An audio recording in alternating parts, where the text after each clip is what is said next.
em nome de Cristo. Nós vamos dar sequência à nossa lição desta feita, a esperança do crente diante da maldade, baseado no capítulo 7 do livro do profeta Miqueias. Eu gostaria que vocês prestassem atenção nessas imagens.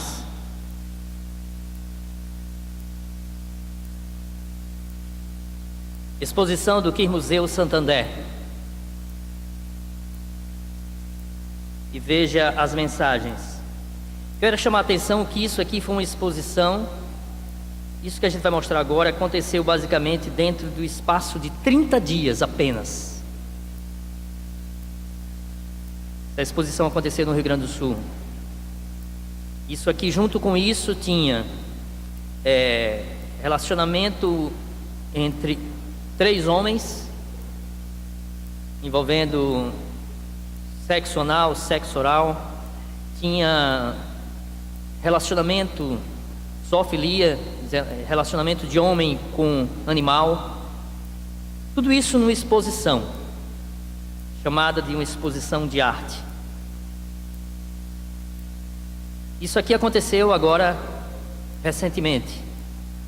Semana passada, o 35º Panorama de Arte Brasileira do Museu de Arte Moderna, lá em São Paulo.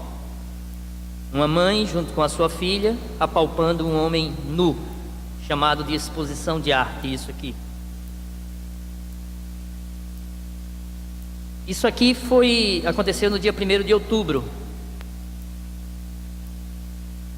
Aliás, antes de mostrar isso aqui, eu me lembrei depois, não coloquei aqui, mas eu quero só ler o que foi vinculado também essa semana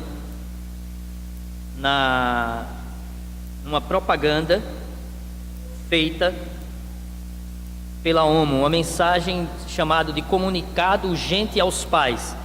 O que eu quero chamar a atenção é o seguinte, é que agora uma empresa de limpeza, de material de limpeza, se acha no direito de orientar os pais, como deve ser a criação dos pais. E quero chamar a sua atenção à frase que diz o seguinte: nesta data tão especial, falando sobre o Dia da Criança, a incentivarem seus filhos a se divertirem sem se preocupar com cores, regras ou padrões. Junte-se à ONU na campanha pelo direito de toda criança. O que eu quero chamar a atenção é que esses 3 itens, exposição do Museu, a exposição do Santander, exposição do MAN, propaganda da ONU, semana passada, reportagem do Fantástico sobre a ideologia de gênero, e que a ideologia de gênero sendo tratada como se fosse uma brincadeira e a criança deve decidir. Tudo isso dentro de um espaço dentro de 30 dias apenas. Isso aconteceu dia 1º de outubro, esse mês. Isso aqui é em Las Vegas, um show country, onde um atirador de 64 anos de idade, um homem sobe no 32º andar de um hotel que fica em frente ao show country, e ele dispara mais de 2.000 tiros do alto desse hotel. E as últimas notícias que nós tivemos foi que matou 59 pessoas e feriu mais de 500.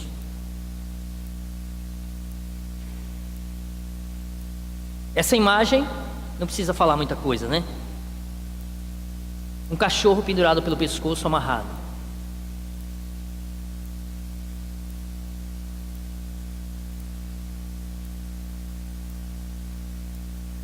Um idoso espancado.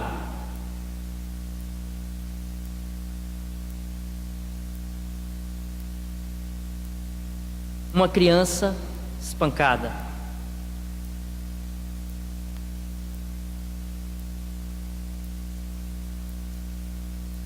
Cristãos tendo as suas cabeças cortadas à faca.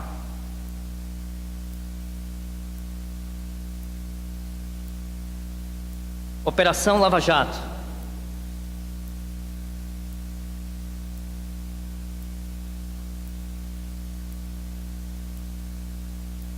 Lá vai, seu filho, a sua educação, saúde, moradia e o seu futuro. É tudo isso que a corrupção faz.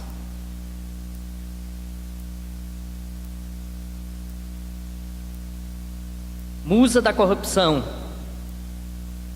E por que é que eu botei essa imagem aqui? Me chamou muita atenção, irmãos, porque nós estamos estudando sobre Miqueias. E a operação aqui se chama, está vendo aqui? Operação Miqueias. Tem um grupo certamente dentro da Operação Lava Jato, policiais, procuradores, que certamente são crentes. Eles conhecem. Já teve a Operação Timóteo, Operação Patmos, Operação Miqueias. Enfatiza a corrupção com as prefeituras, e essa mulher é usada como isca para seduzir prefeitos e participar do esquema. E o nome então, Operação Miqueias. E por que é que eu mostrei tudo isso? Porque nós vamos falar exatamente sobre a maldade humana. E a gente vai ver que aquilo que acontecia lá em Miqueias, no período do profeta Miqueias, acontece de uma forma exacerbada nos dias atuais. Quando a gente pensa que a gente já viu toda a maldade humana, não, surge algo pior. Surge algo pior. Então essa é apenas uma introdução para que a gente reflita no tema da nossa lição. Isso aqui eu mostrei a semana retrasada, a introdução, só para a gente se situar. O profeta Miqueias, né? Ele era, o nome dele significa quem é Yahvé, ou quem é como Yahvé. Ele era um morava a 32 quilômetros ao sudoeste de Jerusalém, ou seja, em Judá. O período dele, em que viveu, de 739, no período do rei Jotão, a 687, no fim do reinado do rei Ezequias. Ele foi um contemporâneo de Isaías e ele foi um contemporâneo, inclusive, da reforma religiosa. Então a gente começa a lição falando sobre o lamento do oprimido. Tudo isso que a gente viu agora mostra uma humanidade que ela é encharcada pelo pecado, e nós vemos mais a todo instante. Miqueias capítulo 7, que é o texto-chave que nós vamos estudar hoje, mostra que há uma esperança para os filhos de Deus. Ainda há esperança, por pior que seja a situação, nós cremos que para os filhos,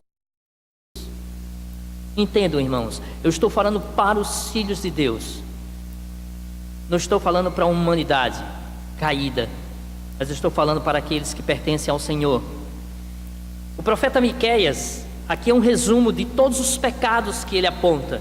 Então, além da idolatria, o profeta Miqueias denunciou a cobiça e a opressão, e aí estão os capítulos e os versículos paralelamente, a violência, o incentivo à falsa profecia, a corrupção dos líderes, a corrupção dos profetas, a corrupção dos sacerdotes, a prática do suborno, a desonestidade. Então, tudo isso foi denunciado pelo profeta Miqueias em seu livro. E eu gostaria de ler com vocês o capítulo 7. Preste atenção. Ai de mim, porque me tenho tornado como as colheitas dos frutos do verão, como os rabiscos da vintima, não há nem sequer um cacho de uva para comer. Ele começa a descrever a situação caótica, onde ele não encontrava um cacho de uva, mas a videira estava seca. A minha alma deseja um figo temporão, ou seja, maduro, e não acha. Já pereceu da terra o homem piedoso, e entre os homens não há quem seja reto. Todos espreitam para derramarem sangue, caçam cada um a seu irmão com uma rede. As suas mãos estão sobre o mal para fazerem com diligência. O príncipe exige corrupção, suborno. O juiz está pronto para receber a peita, para receber a propina. E o grande manifesta o desejo da sua alma. Olha, eu quero isso. Juntamente planejam, arquitetam. Então os irmãos conseguem perceber que o contexto de Miqueias é um contexto exatamente idêntico ao que nós vivemos no nosso país. Continuando, observe a situação. Ele diz: o melhor deles, o melhor, é como um espinho. Ou seja, aquele que é melhor é como um espinho, imagine. O mais reto é pior do que uma sebe de espinho. É chegado o dia dos teus vigias, ou seja, o dia dos teus profetas, a saber, a tua visitação. Agora começará a sua perplexidade. Não creiais no amigo, não confieis no camarada. Um contexto de total traição, de desconfiança entre o povo. Fecha as portas da tua boca aquela que se deita no teu seio. Ou seja, não confie nem na tua mulher, na mulher que dorme com você. Era o contexto que Miqueias estava vivendo. Pois o filho desonra seu pai, a filha se levanta contra sua mãe, a nora contra sua sogra. Os inimigos são os da própria casa. Mas quanto a mim, olharei para Jeová, esperarei no Deus da minha salvação, o Deus que me ouvirá. A esperança do profeta se volta para o Senhor. Então Miqueias, nesse capítulo 7, ele apresenta um contexto de total desolação no meio do povo, um ambiente corrompido, não havia um justo sequer. A inimizade era característica do meio do povo e era praticada por todos, não havia exceção. E é interessante que Paulo também fala sobre isso lá em Romanos. Ele diz: que concluiremos então? Estamos em posição de vantagem? Não. Já demonstramos que tanto judeus quanto gentios estão debaixo do pecado, como está escrito. Paulo faz a citação lá de Miqueias: não há nenhum justo, nenhum sequer. Não há ninguém que entenda, ninguém que busque a Deus. E aí ele continua: todos a uma se fizeram inúteis. Ou seja, esse texto aqui de Paulo mostra a nossa depravação, a depravação total do homem, que nós somos continuamente inclinados para o mal, que o bem que queremos fazer não fazemos, como ele diz, e o mal que não queremos fazer, esse está sempre diante de nós. Ou seja, a inclinação do homem para fazer o que é mal. Ontem eu postei uma mensagem no grupo da igreja do Paul Walsh. Aqueles que assistiram um vídeo, ele aborda que o potencial da maldade de um Hitler dentro de cada um de nós, irmãos. Há esse potencial para fazer aquilo e muito mais. Nós não somos em nada melhores do que Hitler. Se não o fizemos, é porque simplesmente fomos alvo da maravilhosa graça do Senhor que se revelou a nós. Mas dentro de nós há todo o potencial para qualquer tipo de maldade. Não pense que você se conhece. A Bíblia diz: enganoso é o coração, quem o conhecerá? Então nós não nos conhecemos, não conhecemos o outro e nem conhecemos a nós mesmos. Pensamos hoje de uma forma, daqui a mais algum tempo a gente já pensa de outra completamente diferente. Nós mesmos somos enganosos. Paulo então continua: todos se desviaram, tornaram-se inúteis, não há ninguém que faça o bem, não há nenhum sequer. Então, o texto do capítulo 7 de Miqueias, ele começa com um clamor do profeta, onde ele primeiro registra toda a situação caótica do povo, e ele retrata como a maldade humana se ampliava, se potencializava, o egoísmo prevalecia a todo instante. Jesus falou que, e por se multiplicar a iniquidade, o amor de muitos esfriará. Por isso que quando eu iniciei falando que há uma esperança para nós, irmãos, essa esperança é para os filhos de Deus. Porque a humanidade caminha para isso aqui que Jesus falou. Por isso que nós vimos na introdução todas aquelas coisas absurdas que a gente presenciou recentemente, dentro do espaço de 30 dias. As exposições insinuando homossexualismo, pedofilia, o massacre em Las Vegas, aquelas figuras dos animais, agressões em idosos, em crianças, e por aí se vai. E Jesus falou: e por multiplicar a iniquidade, o amor de muitos se esfriará. Nós caminhamos, irmãos, para uma situação onde o amor vai se esfriando. Eu respeito os que pensam o contrário, mas não penso que nós caminhamos para um avivamento. Eu entendo exatamente assim como Jesus diz: nós caminhamos para uma frieza generalizada, e temos que clamar. Se isso vai acontecer, e vai acontecer, porque Jesus falou, que não aconteça conosco, que Deus nos livre dessa frieza, que Deus nos livre, que nós não estejamos entre esses que vão esfriar o amor, que nós não estejamos entre aquele, como diz o hino, quantos que conosco corriam bem e agora longe de nós estão. Mas que Deus, pela sua graça, nos mantenha firme, porque é Ele que nos mantém, irmãos, não somos nós que nos mantemos, é Ele que nos mantém no seu caminho. Mateus 5, versículo 6 diz: bem-aventurados que têm fome e sede de justiça, porque serão saciados. Essa semana eu fui trabalhando, estava conversando com um médico. Ele virou para mim e disse assim: você acredita em Deus? Aí eu disse sim. Ele disse: rapaz, eu também. Porque não é possível que toda essa maldade que a gente está vendo na humanidade, e não tenha um Deus para punir.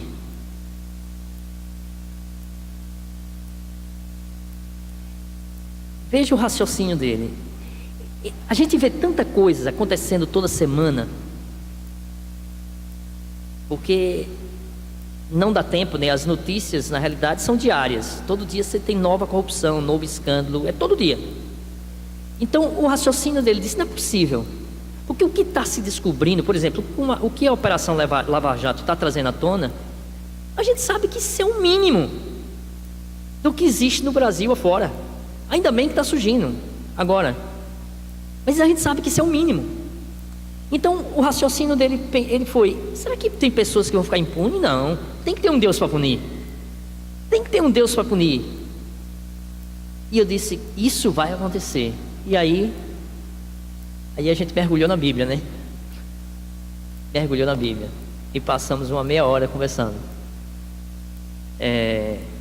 A justiça de Deus virá, irmãos. Agora, o que nos consola é que diante de toda essa maldade que há na face da terra, no homem, Miqueias no versículo 7, ele diz o seguinte: eu, porém, esperarei no Senhor, esperarei no Deus da minha salvação, o meu Deus me ouvirá. A coisa está ruim, irmão? Está ruim no seu trabalho? Está difícil? A coisa está ruim na sua casa, no seu relacionamento familiar? Está impossível? A coisa está ruim pela dificuldade financeira que você está passando?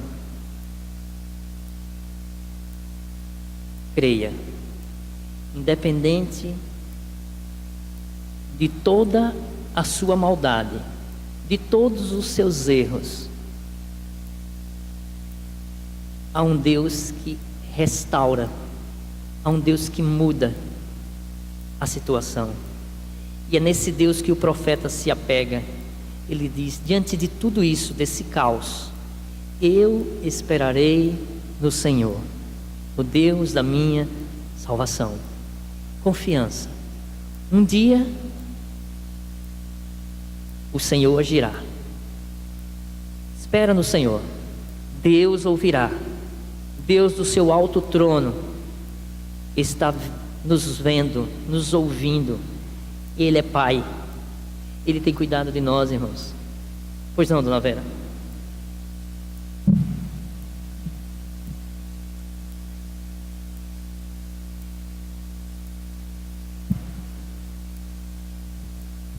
Essa lição realmente me inquieta. Hoje, principalmente para os pais que têm filhos na escola, principalmente da escola ainda fundamental, porque quando chega na escola, na básica, os alunos já estão, os filhos já estão praticamente adolescentes, jovens. Então, os pais certamente já ensinaram, já orientaram, assim como o professor de manhã falou, né, doutor? Mas a legislação do país, temos uma lei do país federal que incluiu já nas escolas a questão gênero. E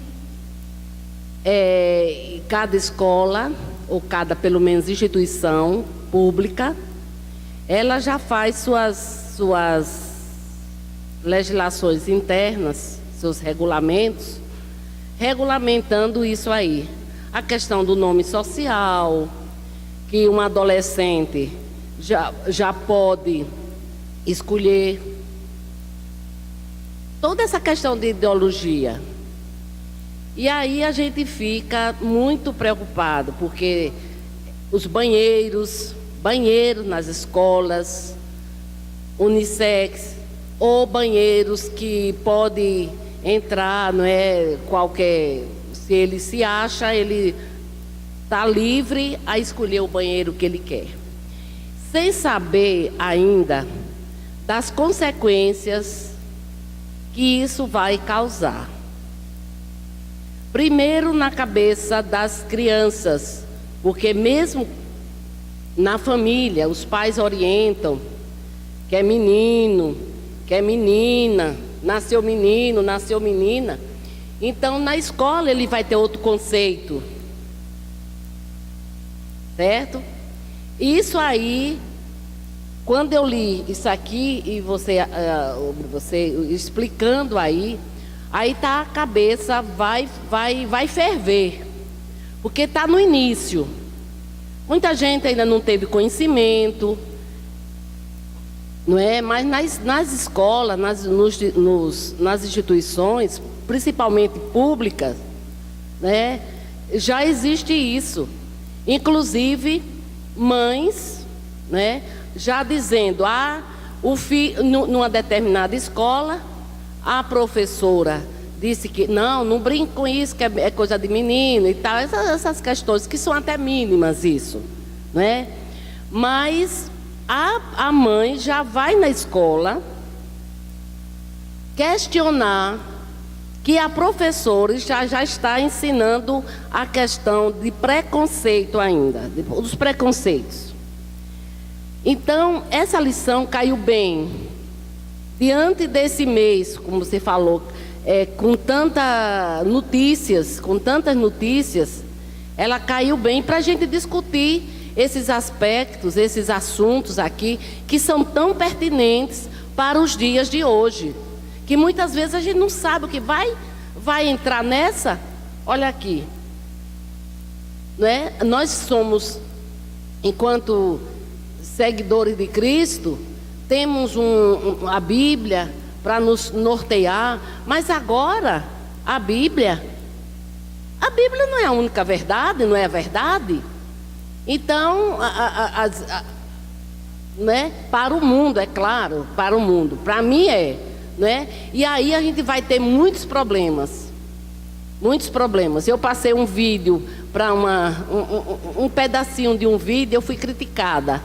Mas você passou esse vídeo e foi muito bombardeado. Então, às vezes a gente passa vários vídeos e ninguém diz nada. Se não quiser, deleta, pronto e acabou. Mas esse não veio à tona para mim. Então, a gente vai sofrer as consequências. E se a gente não tiver muito...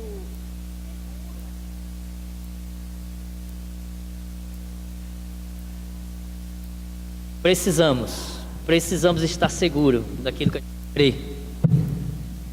E nada disso é por um acaso, irmão.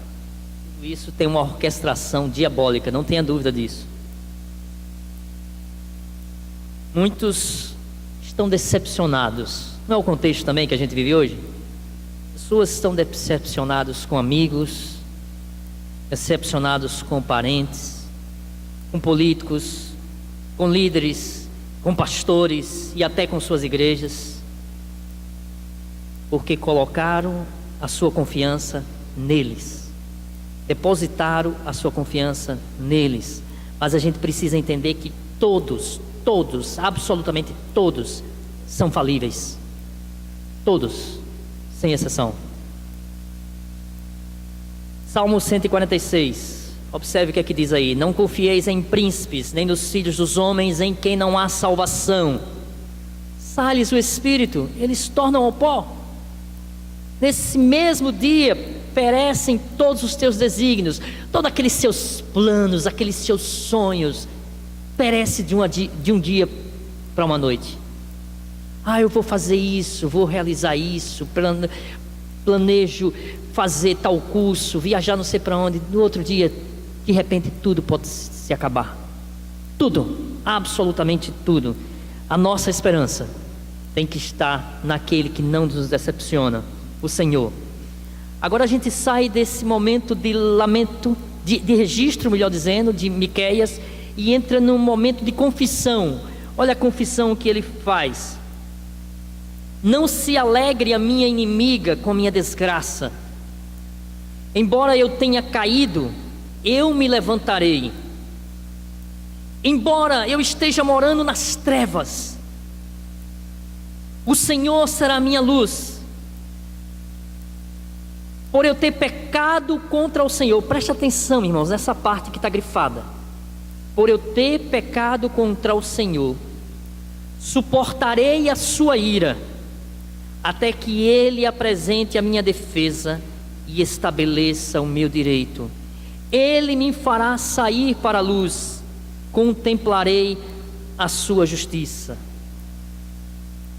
Ou seja, esperando no Senhor, independente da consciência, ou melhor, consciente do seu pecado, do seu erro, de que ele tem que suportar as consequências do seu erro, porém ele espera na misericórdia do Senhor, ele espera no Deus da sua salvação, aquele que pode transformar a sua situação das trevas para a luz, para a maravilhosa luz que é o próprio Senhor Jesus.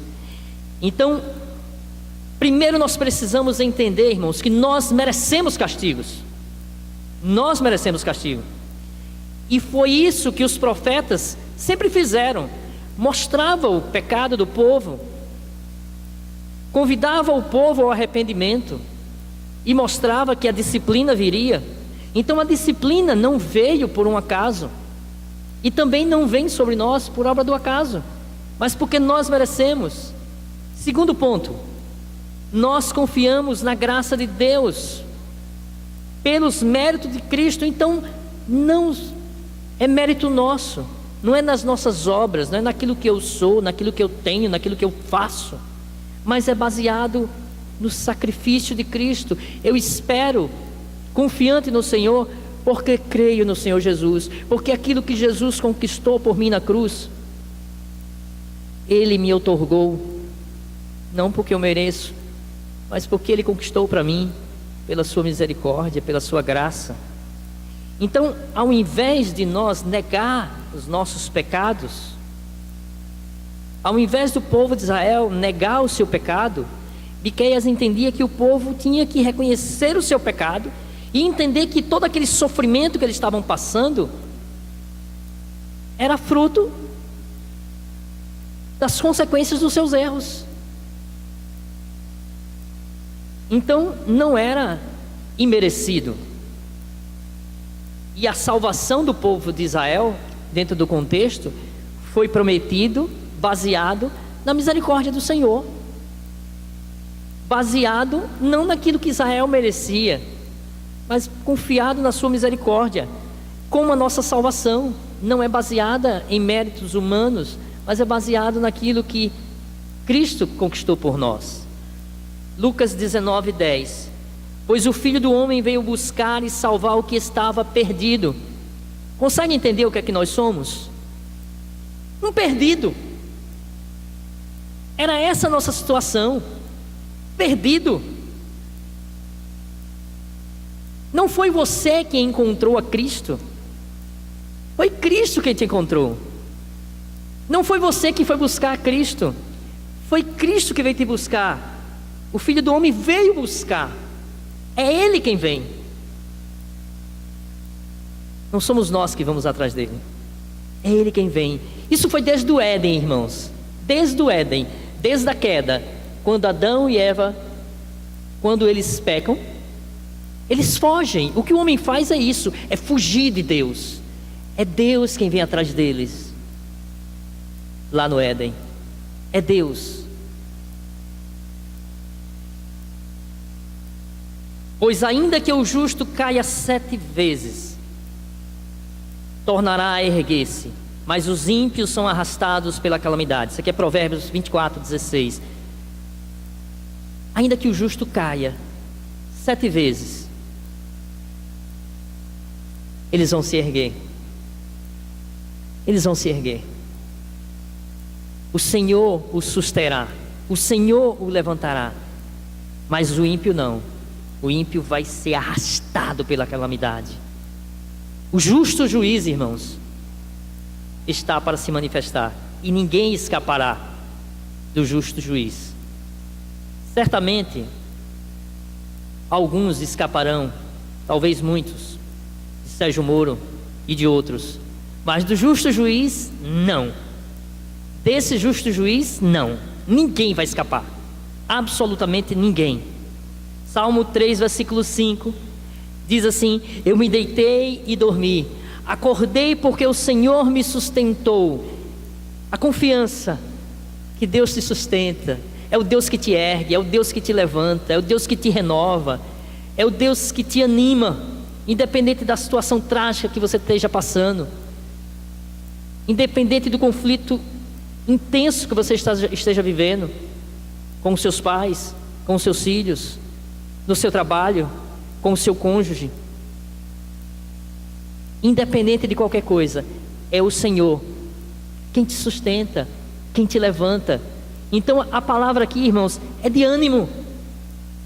Confie no Senhor, o Senhor há de te levantar. Salmo 54, versículo 4: eis que Deus é o meu ajudador, o Senhor é quem me sustenta a vida.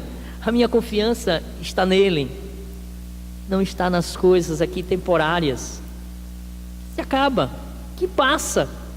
Não está nas pessoas, porque as pessoas nos decepcionam, irmãos. Eu, você, todos nós decepcionamos uns aos outros. Todos nós, sem exceção. Então nós precisamos reconhecer que nós não temos nada em nós que tenha valor, que tenha justiça própria. Entenda, irmãos, você e eu não somos o precioso ouro de Ofir, como tem uma música aí que canta, né? Você é precioso, né? Mais puro que o ouro de Ofir, né? Não, isso é heresia, tá? Isso é heresia. Leia o texto bíblico e veja lá quem é o ouro puro de Ofir. O texto está falando de Jesus, não é você. Nós somos desprezíveis pecadores, alvos do maravilhoso amor de Deus, pela sua soberana graça e vontade, que Ele resolveu escolher e se revelar a nós. Só por isso, não é porque nós temos valor nenhum. Nenhum. Nossa confiança está no Senhor. Oséias 14:1: converte-te, ó Israel, ao Senhor teu Deus, porque pelos teus pecados tem caído. Entende a situação, irmãos, que às vezes a gente está vivendo? Do que é a culpa? É do nosso pecado, irmãos. Não é de A, não é de B, não é de C. A culpa é minha, é sua. É pelo nosso próprio pecado. É muito cômodo a gente colocar a culpa no outro. É cômodo. Paulo aos Colossenses, versículo 1 a 13: Ele nos libertou da escuridão e nos trouxe em segurança para o reino do Filho do seu amor, seu Filho amado, Cristo. Então Ele quem nos conduz em segurança, nos conduziu a Cristo pela revelação do Espírito Santo que nos fez entender o mistério da salvação em Cristo. E Ele quem nos levará, irmãos, Ele quem nos conduzirá até o dia final. É o Senhor quem chama, é o Senhor quem justifica, é o Senhor quem glorifica, é o Senhor quem faz todas as coisas. Nós vamos chegar até o dia final, irmãos. Isso nos anima. A gente precisa pensar nisso, né, dona Lourdes? Quer falar? Pois não.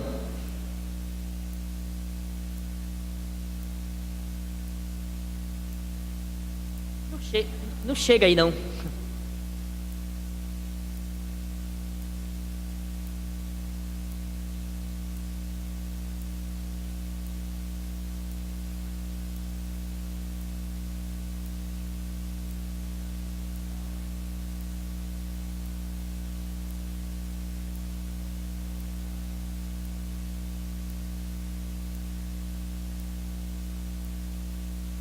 Dona Lourdes perguntou: quando o Espírito Santo passa a entrar em nós, nós somos preciosos para o Senhor?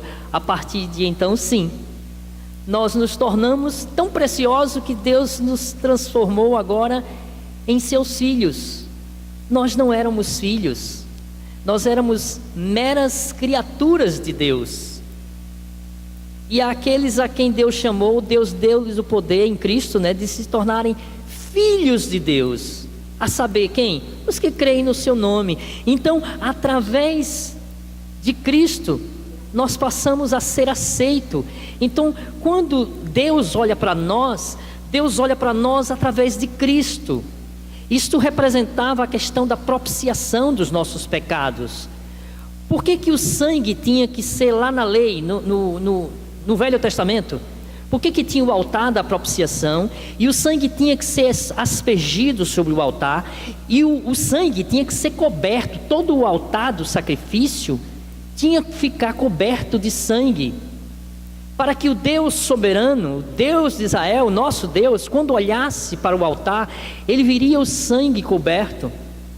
E o sangue representava então que os nossos pecados estavam todos perdoados, baseado naquele sacrifício, que entretanto no passado tinha que ser repetido. Mas no momento que Cristo vem e morre na cruz do Calvário, quando Deus olha para nós agora, nós que éramos pessoas desprezíveis, inimigas de Deus, Deus agora olha para nós através de Cristo, que representa aquele sangue outrora de lá do altar.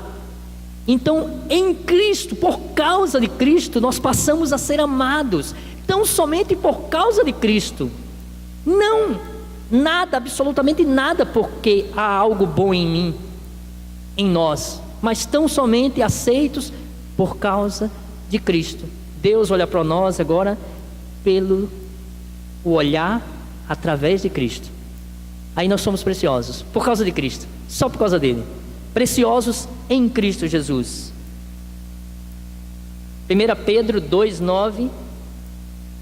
O Senhor fala: vocês porém, são geração eleita, sacerdócio real, nação santa, povo exclusivo de Deus. Para quê? Para anunciar as grandezas daquele que os chamou das trevas para a maravilhosa luz. Era onde nós estávamos, trevas. E Deus não nos chamou só para tirar, mas nos chamou para anunciar. As nossas vidas têm que ser a verdadeira pregação do Evangelho. A minha vida, a sua vida tem que ser a pregação do Evangelho diante de todos aqueles que nos cercam. O apelo que Miqueias faz, que o povo confesse o pecado, é na certeza que Deus é misericordioso, que Deus perdoa. Então se você caiu, se caiu 7 vezes, como diz lá Provérbios, Deus tem capacidade, irmãos, para restaurar a sua vida, restaurar a sua situação que você está vivendo, que só você sabe, que só às vezes o seu coração sabe quanto você sangra lá dentro. Deus é capaz de restaurar devemos nos achegar diante do Senhor, confessar os nossos pecados, e Ele sim, é fiel e justo para nos perdoar os pecados e vai nos purificar de toda a nossa injustiça. Então a certeza de Cristo, que Cristo é o nosso Redentor, e nisso a gente confessa os pecados diante dele. Salmo 51, versículo 17: os sacrifícios para Deus são o espírito quebrantado. Isso é sacrifício. A um coração quebrantado e contrito não desprezarás, ó Deus. O sacrifício não é mais levar animais ao altar. A propósito, tá, irmãos? Aqui na IPJO não tem altar. Se você não sabia, né? Estou informando. Aqui não tem altar. Tá? Aqui tem no máximo um púlpito, tá? Não tem altar. Não existe altar mais na igreja do Senhor. O nosso altar é o coração contrito e quebrantado diante do Senhor. Altar é o local de sacrifício de animais. Aqui não tem, ninguém traz nenhum cordeiro para sacrificar nada aqui, tá? Aqui em cima não é altar, tá bom? Então, esse coração contrito, Deus não despreza. O coração que se quebranta diante do Senhor, Deus não rejeita. Paulo falando aos Filipenses, observe o que ele diz. Mais do que isso, ele considerava tudo que ele tinha como perda, comparado com a suprema grandeza do conhecimento de Cristo, meu Senhor, por cuja causa perdi todas as coisas. Eu considero como esterco. Não sabe o que é esterco, né? Ele considera tudo como esterco para poder ganhar a Cristo e ser encontrado nele, não tendo a minha própria justiça que procede da lei, mas a que vem mediante a fé em Cristo. A justiça que procede de Deus se baseia na fé. Então, as nossas obras, nossas atitudes, os nossos sonhos, o seu planejamento, o seu casamento, o seu curso de graduação, a sua pós-graduação, o seu concurso, o seu emprego, a sua viagem que você tanto sonha para a América do Norte, para a Europa, para a África, seja lá o que for, tudo isso comparado com a glória de Cristo, com o conhecimento de conhecer ao Senhor Jesus, é considerado como esterco. Não tem valor nenhum. Os irmãos conseguem entender a preciosidade que é conhecer a Cristo? Que é conhecer a Cristo? Não tem nada nesse mundo que se compare. Pense aí na pessoa mais rica do mundo e tem não sei quantos jatos, iates. O que é que ele é sem conhecer a Cristo? A qualquer instante vai dar naquilo que a gente leu há pouco instante. O sopro de vida é tirado e ele vai ao pó. Mas não só ao pó fisicamente, mas ele vai a um sofrimento eterno, que é o que representa o inferno, uma vida sem Cristo, ausência de Deus. E aqueles que morrem com o Senhor, independente de todo o sofrimento que passem aqui na terra, irmãos, haverá um dia que vai ouvir essas doces palavras: vinde benditos de meu Pai, para o reino que vos está preparado antes da fundação do mundo. Irmãos, não há palavra mais gostosa, nós não ouviremos palavra mais gostosa do que essa em toda a face da terra, de poder ouvir essas palavras e os braços do Pai abertos e ser recebido pelo Senhor na glória eterna. Portanto, nos animemos nessa esperança, irmãos, nos animemos, nos apegamos nisso. O sofrimento vai ter fim, seja ele qual for. Os profetas denunciaram os pecados do povo, anunciavam julgamento, anunciavam castigo, mas proclamavam também que Deus era o Deus fiel, que restaura, que purificaria o seu povo. Por isso que Miqueias então anuncia a restauração do seu povo. Ele diz no versículo 11: o dia da reconstrução dos seus muros chegará. O dia em que se ampliarão as suas fronteiras virá. Esse dia vai chegar, irmãos. Esse dia está por vir. As condições internas, externas eram terríveis. Terríveis. A Síria e Egito eram inimigos humanamente impossíveis de serem vencidos por Judá. Mas a confiança do povo tinha que estar no Senhor. Ou seja, por pior que seja a nossa situação, irmãos, Deus vai cumprir a sua promessa aos seus filhos. Veja a oração do profeta. Nós estamos terminando. Pastoreia o teu povo com o teu cajado, o rebanho da tua herança, que vive à parte numa floresta, em férteis pastagens. Deixa-os pastar em Bazã e em Gileade como antigamente. O que o texto quer dizer é o seguinte: olha, o povo estava como que em uma floresta, ao redor com férteis pastagens, mas ele estava ali isolado, na solidão. E quantas vezes, irmãos, eu e você não estamos assim, cercado de gente, mas só.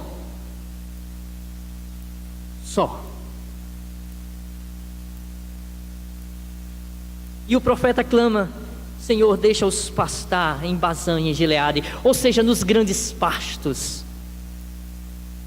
que a ti pertencem, como o teu povo já fez no passado. Isso vai acontecer de novo, irmãos. Ânimo. Os pecados levou à devastação de Israel, mas é importante trazer à memória a comunhão com Deus. Salmos 77, de 1 a 5. Clamo a Deus por socorro. Clamo a Deus que me escute. Quando estou angustiado, busco o Senhor. De noite eu estendo as mãos sem cessar. Isso, a ideia aqui é de clamor, irmãos. A minha alma está inconsolável. Lembro-me de ti, ó Deus, e suspiro. Choro diante do Senhor. Começo a meditar e o meu espírito desfalece. Não me permites fechar os olhos. Tão inquieto estou que não consigo falar. Fico a pensar nos dias em que se foram, nos anos há muito passados. A insônia bate no leito e ele começa a lembrar do passado. E isso é importante, lembrar aquilo que Deus já fez. Irmão, se Deus já fez no passado, Ele pode fazer de novo. Ele tem poder para fazer de novo. Mateus 7,11.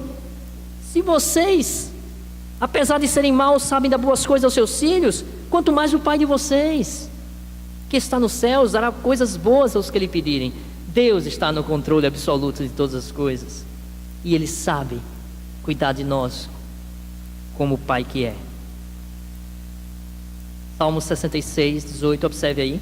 Se eu tivesse guardado iniquidade em meu coração, o Senhor não me teria ouvido. Agora, isso é importante, irmãos. Nós precisamos colocar nossa iniquidade diante do Senhor. Nós precisamos confessar, pontuar o nosso pecado. Não ser genérico, mas pontuar, como a gente pontua os nossos pedidos, né? Normalmente o pedido a gente vai esmiuçando. Senhor, estou precisando disso. Agora o genérico, né? A gente usa até um clichê: perdoa a multidão dos meus pecados, né? Pontuar os pecados e o Senhor vai te ouvir. Salmo 66, versículo 19 e 20, ele continua: mas Deus me ouviu, deu atenção à oração que eu lhe dirigi. Louvado seja Deus, que não rejeitou a minha oração, nem afastou de mim o seu amor. O Senhor está ouvindo, irmãos. O Senhor está ouvindo o clamor do seu povo. Paulo diz aos Filipenses 4, de 6 a 7: não andeis ansiosos por coisa alguma. Antes, ao invés disso, sejam em tudo, seja colocados os vossos pedidos, né? Sejam conhecidos os vossos pedidos diante de Deus, pela oração. Veja, oração, súplica, oração com insistência, com suspiro, como nós vimos antes, com ações de graças, louvando ao Senhor, e a paz de Deus, que excede todo entendimento, guardará os vossos corações e os vossos pensamentos em Cristo Jesus. Quando a gente faz isso, a paz de Deus aquieta o nosso coração, aquieta, como um passarinho no ninho em meio à tempestade. A chuva está descendo grosseiramente, os raios estão cortando os céus, mas ele está lá no ninho, ciente de que nada vai acontecer com ele naquele ninho em meio à tempestade. Deus está no absoluto controle das nossas vidas, irmãos. Absoluto controle. 1 João 5, de 14 a 15. Essa é a confiança que temos ao nos aproximarmos de Deus. Se pedirmos alguma coisa de acordo com a vontade de Deus, Ele nos ouvirá. E se sabemos que Ele nos ouve em tudo o que pedimos, sabemos que temos o que dele pedimos. É óbvio. Uma coisa em consequência de outra, de alguém que vive em sintonia com o Espírito de Deus. Miqueias 7, estamos finalizando, é o capítulo. Quem, ó Deus, é semelhante a ti, que perdoas a iniquidade e te esqueces da transgressão do restante da tua herança? O Senhor não retém a sua ira para sempre. Creia nisso, irmãos. O Senhor não retém a sua ira para sempre sobre a minha vida e sobre a sua vida, porque Ele tem prazer na misericórdia. Deus tem prazer em ser misericordioso conosco e lançará todos os nossos pecados nas profundezas do mar.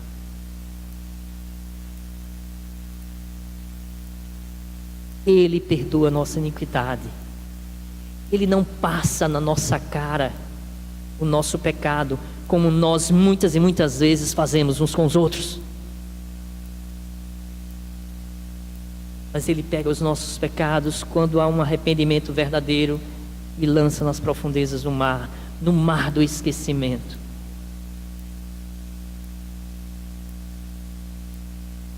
A salvação pertence ao nosso Deus, que se assenta no trono e ao Cordeiro.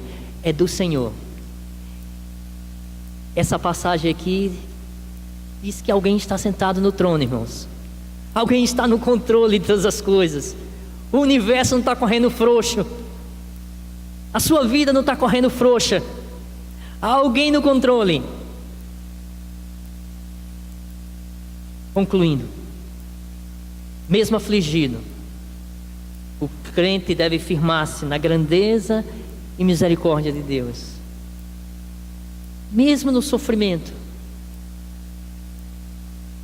confie, se apegue na misericórdia do Senhor. Buscar o seu perdão de forma sincera, se quebrantar diante do Senhor, coração transbordante de alegria em louvar ao Senhor pelaquilo que o Senhor é, pelaquilo que o Senhor fez e pelaquilo que o Senhor fará. Eu termino dizendo o seguinte: confesse seus pecados e viva em contrição, irmãos. Confesse os seus pecados e viva em contrição. Lute, estabeleça as metas espirituais. Metas espirituais. Eu quero lembrar você que nós estamos no meio de outubro de 2017, que o ano está acabando. E quero que você reflita: quais as metas espirituais que você já alcançou em 2017?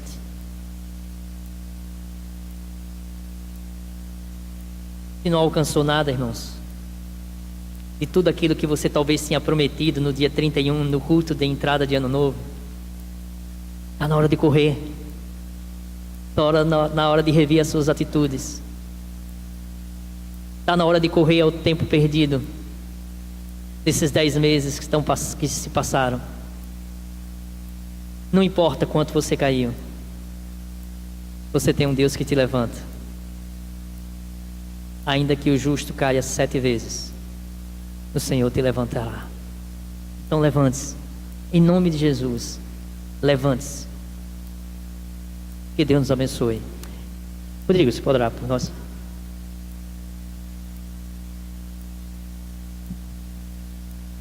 Senhor amado, que as tuas misericórdias, Senhor, sejam derramadas sobre nossas vidas.